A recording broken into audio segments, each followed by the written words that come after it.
What does each current UFC champion need to do to become the GOAT of the sport? That's what I want to talk about today. The GOAT discussion, it's always a hot topic amongst the MMA community. No matter where you go, people are asking you, who's your top 10 GOATs? Who's your top 20? Who's the greatest of all time? This is probably the most common question I get asked on YouTube and in my streams.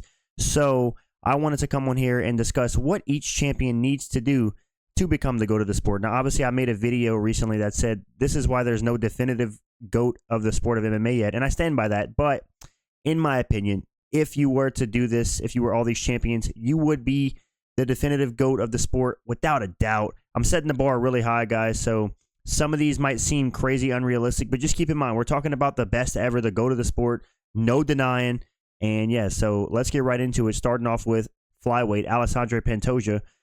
Let's first get into the guy's record, which is 29-5, and he has some notable wins are 2 wins over Brandon Royval, 2 wins over Brandon Moreno, which is crazy because that's number 1 and 2 in the division. He has a win over Alex Perez, former title challenger, and he has a win over Manel Kape, who is a really good fighter, fought in Ryzen, just been a notable fighter for a while now. So I would say that this is his notable wins on his resume.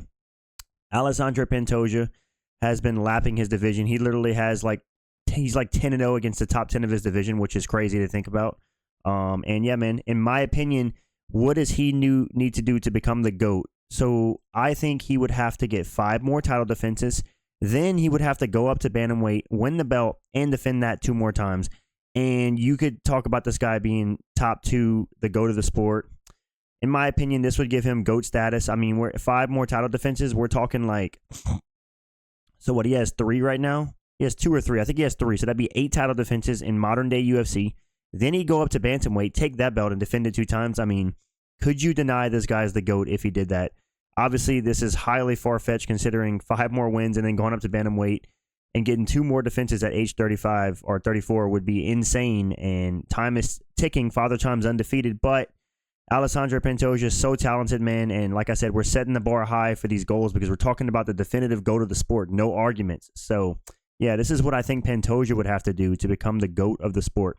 Let's get on to the Bantamweight division. Merab Dvalishvili got a record of 18-4. Merab actually started his UFC career off 0-2, and he's now on an 11-fight win streak. And in his last, 4 fights, he's beat former champions in Sean O'Malley, Henry Cejudo, Piotr Jan, Jose Aldo, and he beat Marlon Moraes. Not the best version, but Marlon Moraes was a legit contender, so I'll add that as a notable win.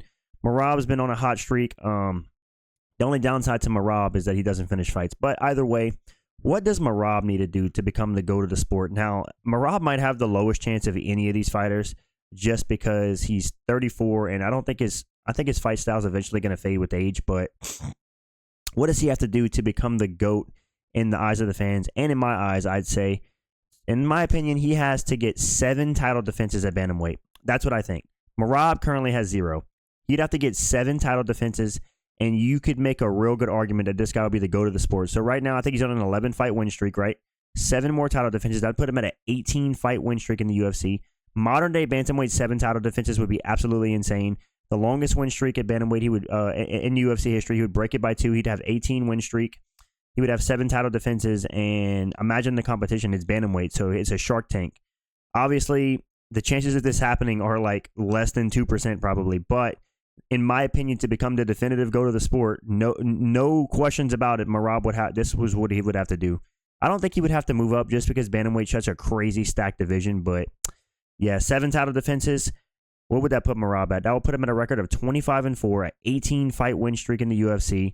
And yeah, man, imagine the names on his resume. So I think that if Merab were to do this, I mean, I'll legit, I don't know, I'd be speechless. Obviously, this is extremely unlikely, and most likely he'll probably lose the belt to Umar. But if he did this, he'd be the GOAT of the sport, no doubt. I'd be calling the Georgian Goblin the GOAT. And yeah, I wouldn't be very happy about it. But let's get on to the featherweight division. Champion Ilia Topuria. Coming off arguably the best back-to-back wins in UFC history against Max Holloway, Alexander Volkanovski. But if we're looking at his list of notable wins, we're grasping at straws. There's only 3 guys on there: Max Holloway, Volkanovski, Josh Emmett. And obviously his last 2 wins in Holloway and Volkanovski are insane. First guy to chin Holloway, first guy to beat Volkanovski at featherweight. So his resume, despite having only a couple guys that are really good on his resume. He's 16-0, and being undefeated always helps with GOAT status. And Ilia Topuria, I think, actually has a good chance to be the GOAT. The only thing going against him is that he said he wants to retire by 30. And listen, man, if you're going to retire by 30, he's about to be 28. He cannot do what I'm about to put on the screen in 2 years. I just don't think it's possible, nor is it likely. But in order for Ilia Topuria to become the GOAT of the sport, in my opinion, he would have to three more featherweight title defenses. So that'd put him at 4 title defenses at featherweight. Go up to lightweight, dethrone Makhachev, because I do think Makhachev would still be the champion. Beat Makhachev and defend that lightweight belt 2 more times. And guys, I'm sorry, but we'd be talking about the GOAT of the sport. I mean, this guy is pound for pound one of the most well-rounded and skilled fighters we've ever seen. Some of the best boxing, underrated grappling, solid wrestling, one-punch knockout power. The best boxer in UFC history, honestly, if you ask me. But just think about it. Imagine Ilia Topuria is 16-0, right? He goes up to, he stays at featherweight. He beats Diego Lopez, right? Another title defense. He beats Volkan in a rematch, another title defense. Let's say he beats Movsar Evloev, another title defense. That's 3 more, right? Goes up, faces Makhachev. Let's say he submits Makhachev. Unlikely. Let's just say it for hypothetical reasons. Submits or KOs Makhachev, wins that belt, and then he defends it 2 more times. I mean, could you deny this guy's the GOAT? At that point, would that be 3 more wins? So that put him at 19-0. Defending Makhachev would be 20-0, and then defend it 2 times, 22-0. And with an insane UFC win streak, this guy would 100%, without a doubt, be the GOAT of the sport. It wouldn't even be debatable. He would be undeniably the GOAT of the sport, and this would be one of the most legendary runs ever. The name value he would have on his resume between featherweight and lightweight. Can you imagine Ilia Topuria beating Diego Lopez to his resume, then adding Movsar Evloev, then adding Volkanovski again, then going up to lightweight, dethroning Makhachev, then beating maybe Charles Oliveira, and then beating Arman Sarukian, and then beating Charles Oliveira? Can you imagine that resume? That would be one of the most stacked and unbeatable resumes we've ever seen in the sport. Obviously, it's extremely unlikely, but if he did do this, there's no way he's going to do this in 2 years. But if he were to get these accomplishments done that I have on the right of the screen, I do think that we would have to call this guy the undeniable GOAT, and nobody would really argue with it, especially since he would be undefeated, and the name of the guys he beat would be absolutely insane, with a total of, 6 title defenses between 2 divisions, becoming a 2-division champion? Yeah. Let's get on to the next one. Islam Makhachev, currently 26-1. He is on a 14-fight win streak in the UFC. Recently got a win over Dustin Poirier. 2 wins over Volkanovski, 1.5 wins, 2 wins. The second win wasn't as good. A win over Charles Oliveira, Dan Hooker, Arman Sarukian, and a lot of the guys he beat on the come up are pretty good. Bobby Green, Drew Dober, Thiago Moises. He has a lot. David Ramos. He has a lot of good, solid wins below it. I don't think they're notable. Islam's been undefeated. He has not lost since 2015 when he got knocked out by Adriano Martins, and he has not lost since, man. And he's on an absolute tear. He's the #1 pound-for-pound fighter in the world right now, scheduled to defend his belt against Arman Sarukian this month, actually less than 2 weeks from today. So, yeah, what would Islam Makhachev have to do to become the GOAT, in my opinion? Let's have a look. In my opinion, he would have to have 6 title defenses at lightweight. That would double the current record, because the current record is 3. 6 title defenses. He'd have to go up to welterweight, win that belt, and defend it 1 time. And Islam would be the GOAT of the sport, bar none. I mean, think about it. Right now he is 14 on a 14-fight win streak. If he were to he's at 3 title defenses, 3 more title defenses to get to up to 6. That would put him at a 17-fight win streak. He would pass up Anderson Silva for the record. Then he'd go up to welterweight, win that belt. That'd be an 18-fight win streak and a second belt. Defend that welterweight belt. A 19-fight win streak. Double champ. I mean, it would be undeniable. And like I said, guys, I know some of these seem far-fetched, but I'm talking about undeniable GOAT status. You cannot dispute it. This guy is the best we've ever seen. That's why I'm setting the bar kind of high for these guys, because I don't want anybody, no asterisks, no this and that. This guy beat all these guys. He got 6 title defenses at lightweight, literally doubled the record, went up to welterweight, won that belt, and then defended that. I mean, if you say that this is what would his record be? So if he gets 3 more title defenses, that'd be 29-1. Then you go up to welterweight, win the belt, 31-1 is an absolutely unheard of and insane record in mixed martial arts, considering that most of that record would have been built in the UFC. So yeah, Islam to become the undeniable GOAT. If he were to go and do this, I think you could make you wouldn't be able to make a strong case. It is undeniable he would be the GOAT if he did what I said on the screen. Let's get on to the welterweight division, Belal Muhammad. Now, obviously, Belal, it's going to be extremely unlikely considering he's 36 and he doesn't have probably much time in the sport. 2 years max, I think Belal's going to retire. But let's just, for hypothetical purposes, have a look at it.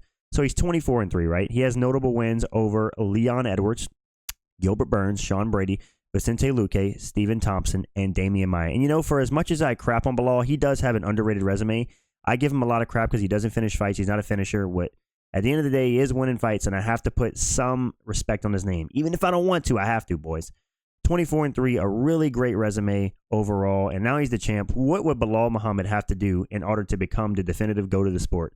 In my opinion, he would have to 5 title defenses at welterweight, and he'd have to go up and win the middleweight belt. If Belal gets 5, let's say he gets, so he's obviously has no title defenses, he just won the belt. Let's say if he beats Shavkat, right, then he beats Buckley, or let's say he beats Shavkat, Usman gets a win, he beats Usman, then he beats Buckley, then he beats like Ian Gary if he's coming up, and then he beats like JDM. He beat all those guys, 5 title defenses, and then he goes up to middleweight and takes the belt off of Chimaev or off of Dricus.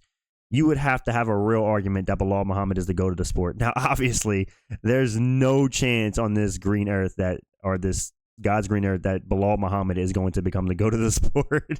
Imagine, bro, Belal Muhammad getting 5 more title defenses. That'd put him on like a 16-fight unbeaten streak, go up and get the middleweight belt, 2-division champ, beat everybody. And yeah, man, I'd be saying that Belal Muhammad is the GOAT, and that is not some words I want to say out of my mouth. Obviously, this is not going to happen. 36 years old. I think Belal has probably like 4 or 5 fights left in him, and he's going to retire. So he got the belt pretty late in his career, 36 years old. But if he were to get 5 title defenses and go up to middleweight and win the belt, I think you'd have to make an argument that this guy is the greatest of all time. So let's get on to the middleweight division. Dricus du Plessis still knocks, 22-2 record overall. Notable wins. His last, 3 wins are over former champions in Israel Adesanya, Sean Strickland, Robert Whittaker, Derek Brunson, and Darren Till. And outside of Izzy, he was the first guy to beat Robert Whittaker in like 10 years outside of Izzy. Outside of Izzy, Robert Whittaker was beating everybody. Obviously, now Robert Whittaker has a loss to Izzy, Strickland, and to Chimaev. So there's that. But Dricus is building up an insane resume despite only having 8 or 9 fights in the UFC. He's undefeated in the UFC. And yeah, he just got the belt off of Sean Strickland last year in January. He defended it against Adesanya as 1 defense. What does Dricus need to do to become the GOAT of the sport? Can he Looney Tunes his way to GOAT status? Let's see what I think. In my opinion, to become the GOAT, he would have to get 6 title defenses at middleweight, so 5 more title defenses. Then he'd have to go up to light heavyweight, win that belt, and defend the belt once. If he did this, he would be the undeniable GOAT of the sport. Remember, guys, I know I'm setting the bar high, and these seem extremely unrealistic, but we're talking about the definitive GOAT of the sport. No questions asked. If he does this, he's the GOAT. There's no denying it. 6 title defenses in modern day UFC, especially given the guys that are in middleweight right now are absolute killers because competition does matter, obviously. And going up to light heavyweight and still in that belt and then defending it, dude, Dricus would be untouchable in terms of GOAT status. Now, obviously, this is unlikely. I think he's going to lose to Chimaev, but if anybody can Looney Tunes their way to 6 title defenses, it would be Dricus du Plessis. He looks like he fights worse than he is, but he's just so good. He makes it work, man. Against Darren Till, he looked terrible, but he found a way to get the finish. It's like he always looks so goofy when he fights, but it doesn't matter because this guy always finds a way to get the win. And I do think he's going to smoke Strickland in the rematch. Either going to dominate him by decision or he's going to finish him this time. So, yeah, this is my opinion on what Dricus would need to do to become the GOAT. Obviously unlikely, but we're talking about GOAT status, so we got to reach for the moon or the stars, boys. Let's get on to light heavyweight. What would Alex Pereira need to do to become the GOAT of the sport? Now, obviously, he has notable wins over Yuri Prochazka 2 times, who is a former UFC champion and was on a long win streak whenever Pereira beat him. Well, no, he wasn't, because, yeah, he was. No, yeah, was Yuri on a long win streak? Yeah, he was, because he had beat Glover for the belt. Yuri was on a long win streak whenever Pereira beat him the first time, right? And then he beat Jamal Hill, who's a former champion. Jan Blachowicz is a former champion. Israel Adesanya, former champion. Sean Strickland, former champion. I mean, this guy has 5 former champions on his resume already. Middleweight title, light heavyweight title. He also has the fastest time for 3 title defenses in modern UFC history with 175 days. So he's already built quite the resume for himself. Only being 12-2 in MMA is absolutely insane. But for Alex Pereira to become the GOAT, in my opinion, this is what he would need to do. Oops, sorry about that. He would need to get 7 title defenses at light heavyweight, or so 4 more title defenses, and then he would have to go up and take the heavyweight belt. If he does that, undeniable, he's the GOAT. I mean, 7 title defenses. Let's say he goes and beats Ankalaev, right, which is stylistically his hardest matchup. That'd be 4 title defenses. And then let's say he somehow old man Blachowicz gets a win and they do a rematch. So that'd be 5 title defenses if he went ahead and beat Blachowicz. And then let's say Jamal Hill has a win streak. He'll get a title shot. That'll be 6. And then let's say like Carlos Alberg at number 7. So 7 title defenses, and he's 37 years old. So this is far-fetched. And then go up and take the heavyweight belt. If he does this, guys, he would be the undeniable GOAT of the sport. He would also be the first 3-division champion. You could argue that him going up to heavyweight right now and winning the heavyweight belt would give him GOAT status. I would argue against that just because, I don't know, I know quality is everything, but you do have to have some quantity. And maybe you could make an argument, but man, if we're talking undeniable 4 more title defenses and then going up to heavyweight to take the belt, this might seem a little bit extreme. You could probably argue 5 title defenses and taking the heavyweight belt, and he'd be the GOAT. But undeniable, 7 title defenses at light heavyweight, go up, beat the champion, Tom Aspinall or John Jones. He's the GOAT, undeniable, and he'd be hard to touch with a 3-division champion. That'd be absolutely insane, especially in his short MMA career. Let's get on to the heavyweight division, where John Jones has obviously crafted one of the most crazy resumes in UFC history. I mean, he has the best resume in UFC history. I cannot deny it. He's also one of the most skilled fighters you've ever seen. A record of 28-1. Notable wins over Cyril Gane, Dominic Reyes. Should have been a loss, but it's a win on his record. Thiago Santos, Gustafsson twice, Daniel Cormier, Glover Teixeira, Vitor Belfort, Rashad Evans, Lyoto Machida, Rampage Jackson, Mauricio Hua. I mean, the list goes on. How many former champions is that? Daniel Cormier, Teixeira, 3, 4, 5, 6, 7 former champions. Maybe even 8. There might have been another one I missed, but you get the point. John Jones is undefeated in the UFC outside of a Matt Hamill loss, which is BS. Obviously, he has the PEDs things, but if we're including PEDs, I think John Jones just needs to do one thing to become the GOAT of the sport. Definitively the GOAT, because right now I don't think he is with the ducking and the PEDs and et cetera, et cetera. But let's say you accept the fact that he does. Let's assume everybody does PEDs, because that's what John Jones fans love to do. Let's just say that every single UFC fighter does PEDs. They don't matter, right? What does John Jones need to do to become the definitive GOAT? Because the ducking allegations, him ducking Ngannou and Aspinall is making him look bad. He literally beat Aspinall, and John Jones is the definitive GOAT. If he beats Aspinall, I'll shut up in my eyes. He'll be the quote-unquote GOAT of the sport. I won't say a word. He would have beaten like 3 generations of fighters. He'd have beaten the most dominant finisher in heavyweight history. Tom Aspinall has the shortest average fight time in UFC history with 2 minutes and 2 seconds. He's knocking out and submitting everybody. He's finished all 15 of his wins. John Jones would go and beat this guy. John Jones is a smaller guy. He's going to be slower. He's obviously less powerful. He's going to be way older. If John Jones is to go and beat Tom Aspinall, I'd shut up, guys. I wouldn't say a word about it. I would shut up. I'd say John Jones is the GOAT. He's the best of all time. You can't deny him. I can't say anything anymore. He went and beat Tom Aspinall, who I literally thought would beat him and knock him out in the first round. So, yeah. If John Jones beats Tom Aspinall, there's nothing else anybody can say. The haters like me, the fans, everybody would consider him the GOAT. Even though they already do, I do feel like there is something to be said about ducking your interim champion to fight a 42-year-old Stipe. If you notice, I did not put Stipe on his notable wins, because that's a 42-year-old Stipe is not a notable win. But, yeah, John Jones, he beats Tom Aspinall. He's undeniable. So, yeah. I'll leave it at that. The John Jones fans are going to tell you he's already the GOAT, and I guess you could say that because he does have the best resume, but between the ducking and the PEDs, he needs one more. We need to see Tom Aspinall smoke him. Anyways, let me know what you guys think in the comments. Are these too far-fetched? The reason I kind of shot for the stars with these and like kind of made it seem like it's impossible for some of you guys to get. Remember, guys, I'm talking about the GOAT of the sport, undeniable. Not, he might be the GOAT, but there's no buts. Like, if they do this, they are 100% the GOAT of the sport. Thank you guys for watching. As usual, I drop daily videos, so check out my other content if you haven't already. Subscribe to the channel if you're new. Let me know what you guys think in the comments, and I'm out, guys. Peace.